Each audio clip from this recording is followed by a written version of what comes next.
get out a block of Velveeta because we are going to make some mac and cheese Smokies. It's like tailgating food. No, right? this is literally, this is Katie Ross's favorite thing.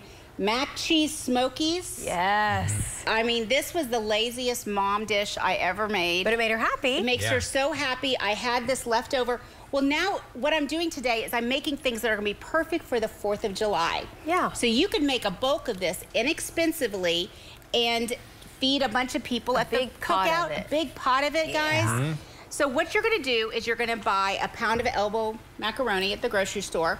Pick up little Smokies, everybody's favorites. And feel good about it. And feel good about it. And then I cut them in half, and then I put them in with the macaroni while it's boiling. So all of that good smoky goodness goes into the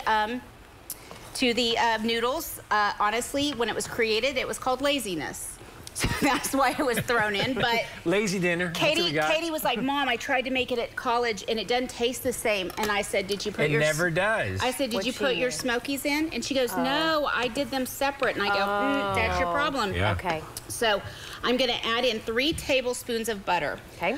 I make macaroni and cheese basically by using grated cheeses. My mother said I was the hardest kid to get a babysitter for in the 70s because I would not eat boxed macaroni and cheese. She doesn't like the powder. You're the one. I was the one. I mean, she was like, oh, Karen.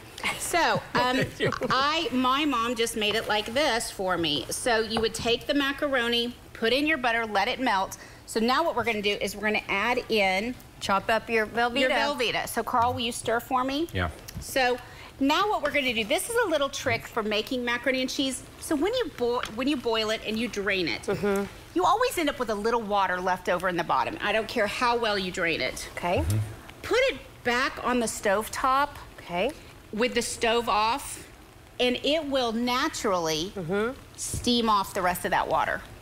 The heat that's left in the bottom of the burners will just steam off that water. That's like a chef's trick they'll do with pasta. So keep going, Carl. So we're going to add a little bit of milk. I'm going to add about 1 cup of milk. And now... You can't get this wrong. No. And also use cheese that you have left over at the house in the cheese drawer. So I've got... I love how you just talk about leftover stuff. It's just so great. Like, this leftover pound cake.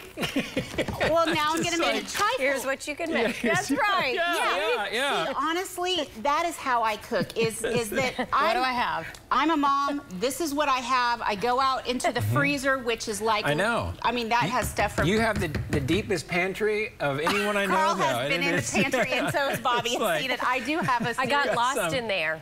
Yeah, I had to call for help. I do have a big pantry. My problem is I have a problem with spices. And you're just going to keep stirring that together. Did you already add some yummy... I add white pepper. Okay, great. So it doesn't have little black flecks in it, but this is just... By the way, is white pepper having like a boom right now? It seems like everyone's like, white pepper. Like, what's wrong with just your normal pepper? I think for some reason, you know, people try to really elevate their palates, and they want the pepper taste, but they don't want the black flecks. Never bothered me. It didn't me either, but you know, I'm just trying to kick this recipe up a notch. Okay, So you're going to do that. This is something else here. Make a big pot and serve it to your friends for 4th of July at the cookout. They're going to love it. Coming up, we have what? Cherry bars. Cherry bars. Cherry cookie bars. Okay, we'll take it.